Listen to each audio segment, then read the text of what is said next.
Hello, I'm doing a book review, and the book I want to review is Stinger by Robert R. McCammon. Now, Stinger was published in 1988, and Robert McCammon is the author of books like Swan Song, Boy's Life, Usher's Passing, and Mine. Now, Robert McCammon, in my opinion, is a criminally underrated author.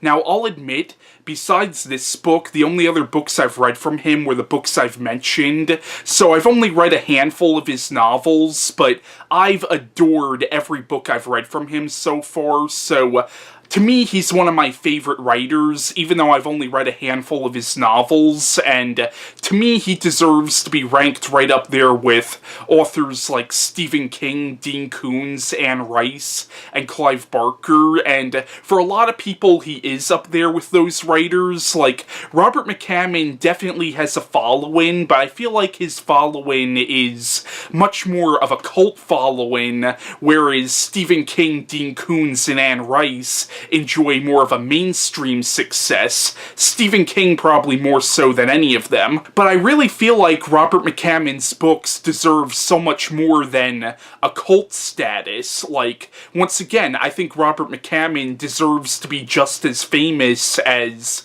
Stephen King and Dean Koontz. And Robert McCammon's book, Boy's Life, is one of my top 5 favorite books of all time. So I consider myself to be a fan of his work, even though I'll admit I haven't read every single thing from him yet. So, in case you haven't noticed yet, I enjoyed the hell out of Stinger. I thought this was an excellent book, and I might rank this right next to Swan Song and Boy's Life, which are my 2 favorite Robert McCammon novels. I used to say Mine was like my 3rd favorite Robert McCammon novel, but I think I might actually hold this a little above Mine, actually. Now, the best way I can describe Stinger is, think of S.E. Hinton's The Outsiders and Sol Urich's The Warriors crossed over with E.T., The Thing, and Invasion of the Body Snatchers. Now, that sounds like it shouldn't work, but believe it or not, it does. Like, the book is an alien invasion novel, but it actually starts out as a drama about gang violence and about prejudice and about these 2 towns in Texas that are dying economically. Now, Stinger is predominantly set in these 2 small towns in Texas, one called Inferno and the other called Border Town, and both towns are severely economically depressed. Like, the schools are closing down, the businesses are closing down, essentially both towns are dying. Now, the one town, Border Town, is a predominantly Mexican-American community, whereas the town Inferno appears to be a predominantly white community, and you realize that there's a lot of prejudice and a lot of racial tensions coming from both sides.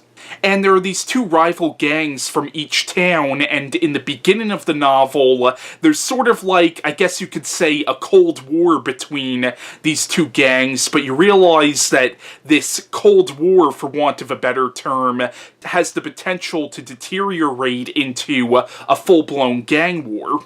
Now, this is actually not the main plotline of the novel, rather it's actually the backdrop of what eventually becomes an alien invasion story. Now, the main plot of Stinger is it follows this woman named Jessie. Towards the beginning of the novel, her and her daughter Stevie are driving through the desert, and all of a sudden they see something coming out of the sky. And what they see coming out of the sky, you eventually find out, was an alien spacecraft, and they see all these helicopters go into the crash site, and then something crashes through the hood of Jessie's car, completely destroying the engine. They eventually find out that it was this little black sphere.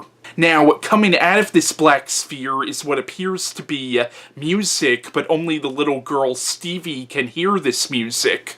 And after getting her truck towed, she decides to try to take this black sphere to the sheriff, but Stevie won't let it go, and she ends up running away with it. And it turns out that this black sphere was actually possessed by an alien entity, and the entity ends up taking possession of Stevie. And eventually Jessie and her entire family, as well as members of the United States Air Force, find out about what happened to Stevie, that she's been possessed by this alien entity, and the entity using Stevie's body reads through a dictionary and within less than an hour learns our language, but throughout the entire story still has trouble pronouncing certain words and fully grasping our language, but for the most part it learns our language. And they eventually end up calling this creature Dolphin, and Dolphin appears to be benevolent. Like, it appears that Dolphin means Stevie no harm, nor does it appear that she means any harm to anybody else in the town. That is, until she finds out that this planet that she's on is incapable of interstellar travel. When she finds this out, she freaks the fuck out, because it turns out that something's after Dolphin, something evil, something that she calls Stinger.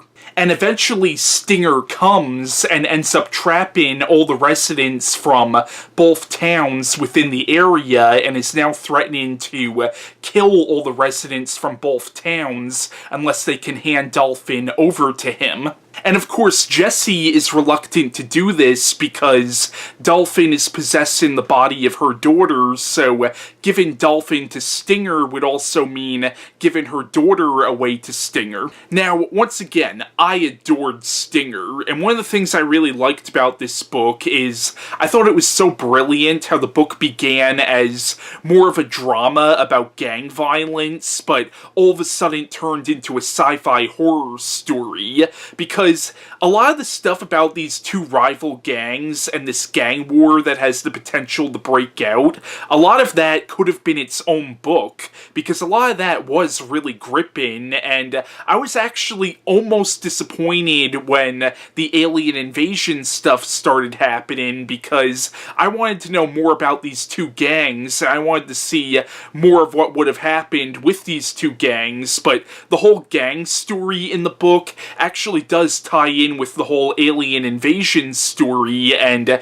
actually quite brilliantly too. And what I really liked about this book is this is really an ensemble piece. Like, arguably Jessie and Dolphin are the two central protagonists of the novel, but there are a couple of characters in this book who are almost like side protagonists. And one thing I really loved about this book is the characters in this book are extremely three-dimensional, because there are characters in this book that I actually thought were going to end up being villains in the story, but they ended up being pretty awesome characters, despite their flaws. For example, there's this one character in this book who is the father of one of the main characters, and he's pretty much a drunk, like he's an alcoholic, and he's also a racist bastard, and he actually does kind of redeem himself in this novel, but in a realistic way. Like, he doesn't fully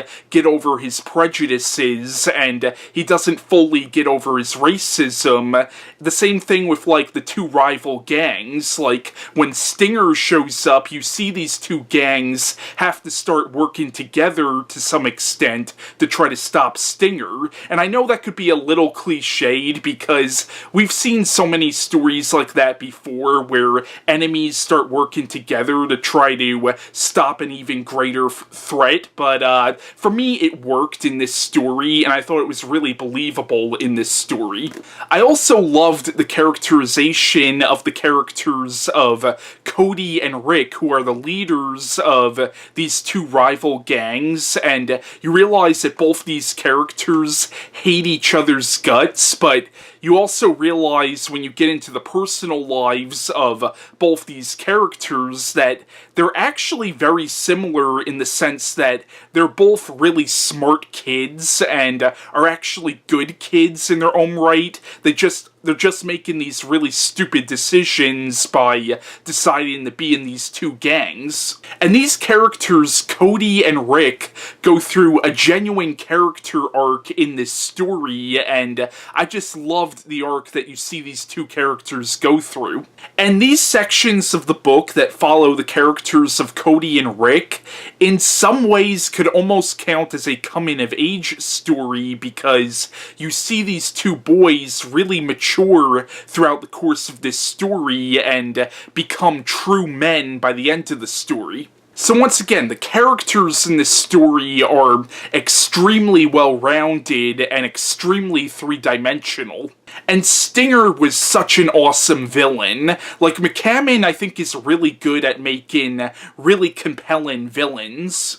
Another thing I really loved about this book is the mythos that Robert McCammon presents in this novel, because in this book you eventually find out about the world that Dolphin came from, and there's a lot of really interesting ideas in this story, and this story actually has a really complex mythos that Robert McCammon could have easily made into an entire series of books. Like, there's enough ideas in this novel to fill 5 novels. Like, in the novel, you find out that there are hundreds, thousands, perhaps even millions of different alien civilizations all throughout the universe, but of course, we on Earth are unaware of this, and probably most of these alien civilizations are unaware of Earth as well. So there are some really thought-provoking ideas in this story. But aside from being a great science fiction story and a great drama about gang violence and prejudice, it's also just a great horror novel. But yeah, I highly recommend Stinger by Robert McCammon. If you can get your hands on a copy of this book, I cannot recommend it enough, and I could actually see them doing something like a Netflix miniseries based on this book. I actually think this book would make a fantastic miniseries on either TV, like HBO, or on Netflix or something. Like, they could probably do something in the same style as something like Stranger Things. Like, I could really see that for this book. But yeah, that was my review on Stinger by Robert McCammon, and bye.